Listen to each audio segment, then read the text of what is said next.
Okay, so ito po yung sinasabi ko sa inyo. Ito na lang po yung remaining natin na teacup toy poodle or tiny toy poodle. Ito, naka-diaper pa. Nandito siya sa taas, sa kwarto. At ganyan lang po siya. The whole night long, ganyan lang siya. Hindi siya maalis dyan, hindi siya nangungulit. Hindi kayo magwo-worry na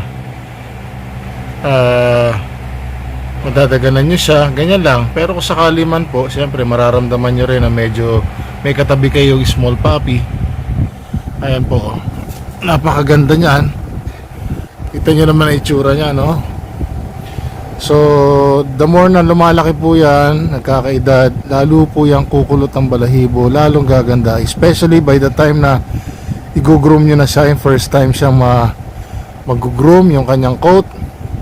Pagtubo po ng coat noon, promise, nako, sobrang ganda po talaga. At saka syempre po, ang sikreto po dyan ay alagaan natin, mabuti.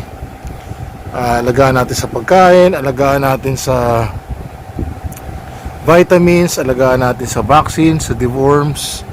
Yun po yung mga kailangan, parang baby, di ba?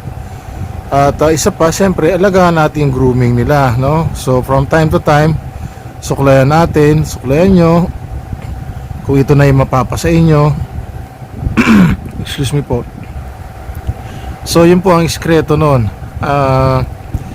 I-comb nyo lang siya at least once a week, or mas maganda kung everyday, po, at least once a day, mas maganda po yun, para mas magkaroon kayo ng assurance na hindi magbubuhol-buhol yung kanilang coat. Sa ngayon po, hindi pa para magbuhol-buhol yan kasi maiksi pa yung coat niya, no? Pero as time goes by, habang lumalaki po yan, I assure you na talagang kukulot yan, kakapal ang balahibo, napakaganda. Kamukha ng tatay at nanay po niya, no?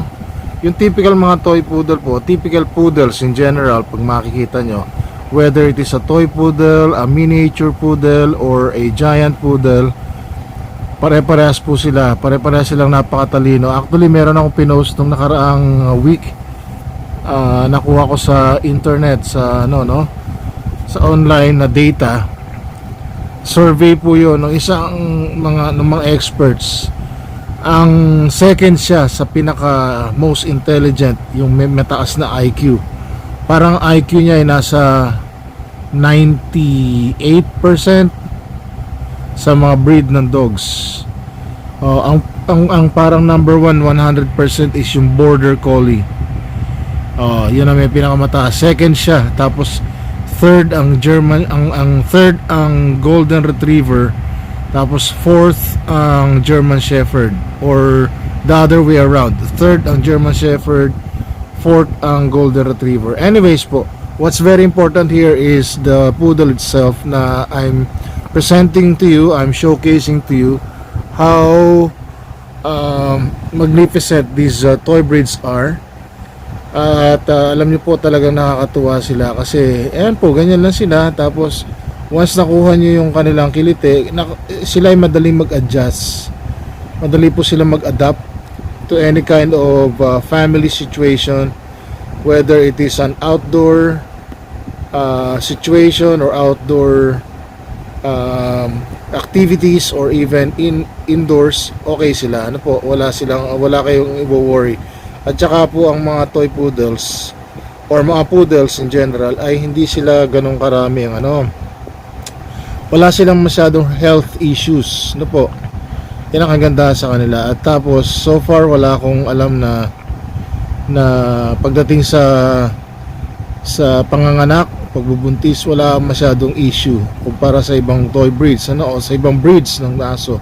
Siyempre may kanya-kanyang qualities yan, classifications, so kung ano yung trip nyo, kailangan pag-aralan nyo po kung ito talaga ay bagay sa inyo, kung maganda ba talaga ito, siyempre kung ano yung gusto natin, yun ang preference natin, yun ang kukunin natin, hindi natin pwede ipilit yung bagay na hindi natin gusto. At ayan po siya, ganyan lang.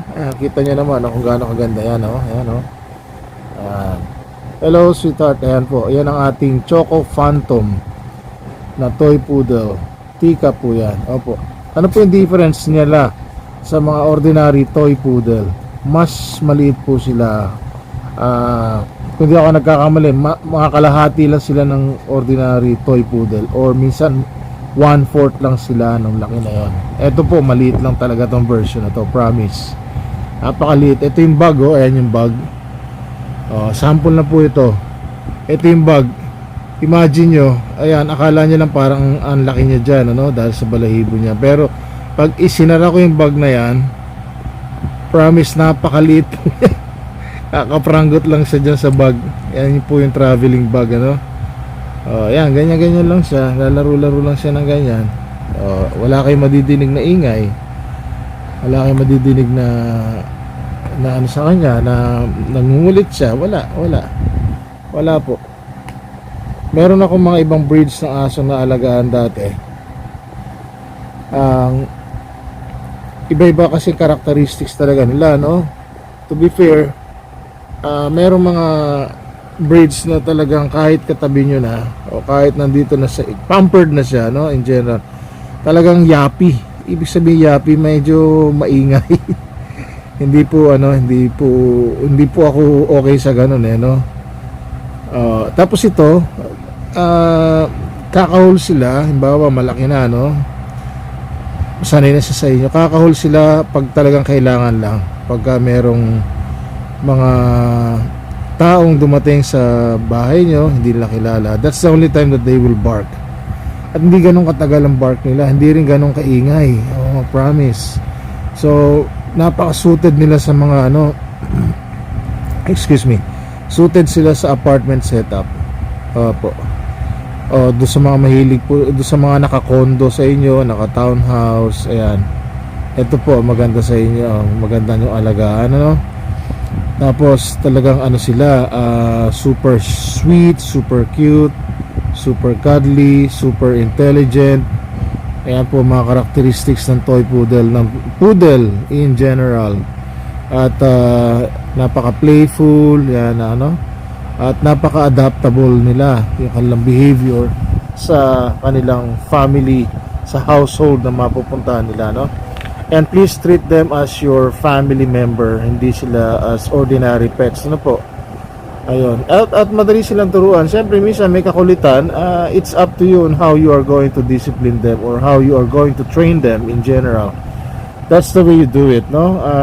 It doesn't mean na pagkakuha ninyo talagang automatic ganito na kagad, ano? Ay hindi po, siyempre. Parang tao din, may buhay po yan eh. Kanya-kanya style yan. It's up to you on how you're going to mold them to become a better dog, the way you would like them to be in the future, no? It's up to you, really, it's up to you. So, ang importante po rito, meron kayong quality pet na maalagaan or quality family member. You treat them as your own, no? Na talagang sila ay magiging baby nyo na, lifetime baby nyo. And by the way, yung mga ganitong maliliit po, small breeds po, they could last up to 15 years more or less. Nag-extend pa nga beyond, depende po sa magiging care na gagawin ninyo o pag-aalaga nyo sa kanila, no? Ayan. So once again po, I'm promoting this because these are my specialty. This is my specialty, poodles po. So I hope that you like this simple content of mine, and I really appreciate everybody who keeps on watching my vlog, Skipper TV, and I really appreciate those people who subscribe, and those who haven't subscribed yet, please subscribe to my channel, Skipper TV. Kung meron po kayong question, please do not hesitate to ask. And I really appreciate everybody. Sana po dumami pa ang aking subscribers, 1,000 and beyond na po ang ating aim ngayon, ano po. So ayan po, ganyan lang. Hindi naman niya kayang sirain yan, going back to the poodle, hindi po niya kayang sirain niya kasi ang ngipin nila hindi naman talaga ganun ka, napaka gentle lang po ng mga ngipin niya at saka bibig niya. Yung pong parang natanggal na threaded na yun na sa bag, sa kalumaan na po yan o sa kagagamit na gaganyan, hindi dahil sa kanya. Yung mga ibang gumamit po niyan. At ay, bago yata ito. Factory defect po yun, kaya hindi na binenta. Factory defect po yun, pero hindi dahil nasira yun dahil sa kanya, hindi po. Hindi po. Kita nyo naman, parang walang ka-power yung ano niya, no? Oh, di ba? Oh. Yan po. So, marami po salamat ulit. Please continue watching my channel, Skipper TV. And please follow my Facebook page, Skipper TV. And I'm wishing you all a great day po. Sana po dumami pa ating subscribers. Marami po salamat. Sana nagustuhan ninyo.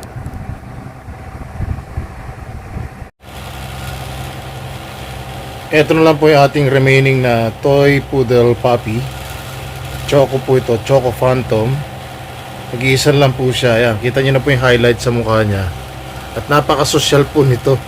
Ayan, nandito pa po ito sa higaan sa taas kasama namin.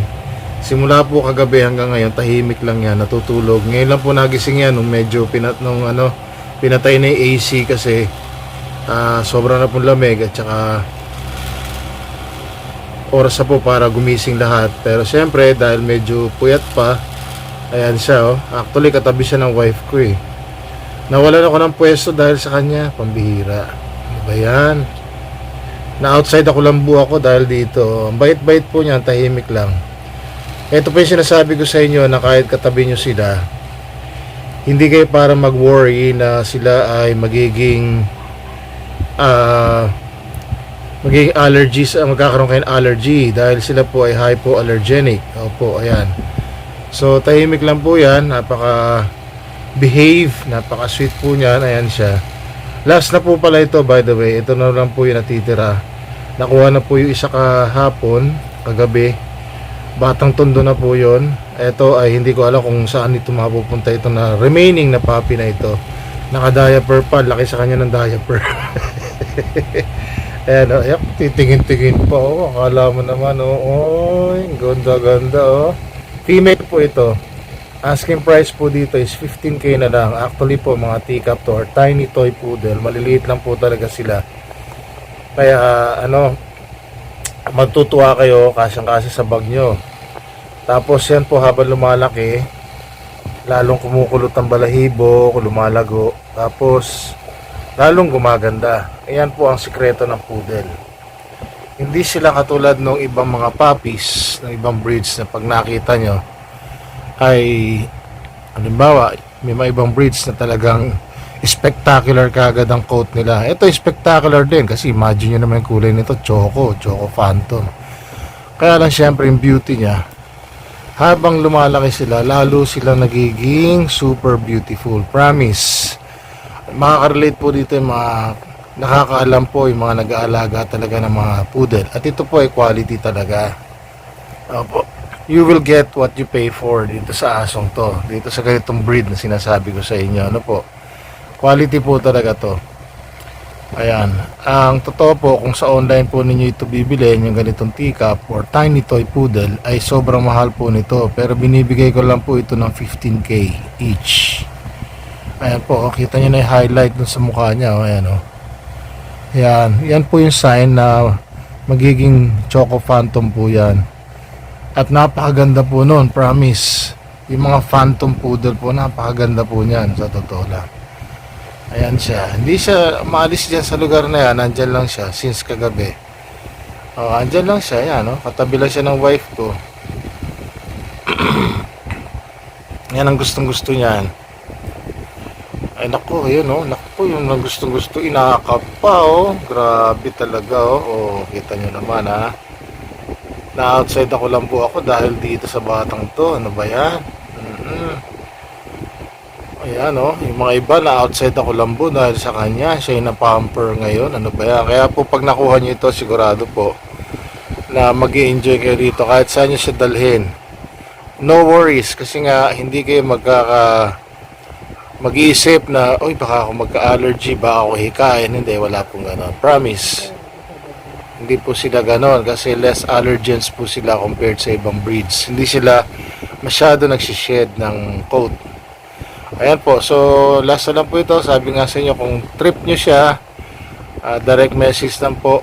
Pwede po kayo mag-message sa aking Facebook page, Skipper TV, or pwede po kayo mag-text sa akin. Ayan. So maraming po salamat. Ayan o, si Sweetheart o, ganda-ganda. Maraming po salamat. By the way po, huwag nyo kakalimutan po mag-subscribe sa aking YouTube channel, Skipper TV. Meron din po akong TikTok, Skipper TV din, at saka yung aking Facebook page, Skipper Din TV. So sana po madagdagan yung aking subscribers. Sana po. At salamat po sa lahat ng mga nanonood at tumatangkilik sa aking YouTube channel. Na-appreciate ko po lahat yun. Sana po madagdagan pa. Raise to 1,000 and beyond po tayo. Raise to 1,000 subscribers and beyond. So yan po. Marami po salamat. Ito po ulit ang inyong lingkod, Skipper TV. Kita po tayo bukas sa Grotto Pet Market. Goodbye po.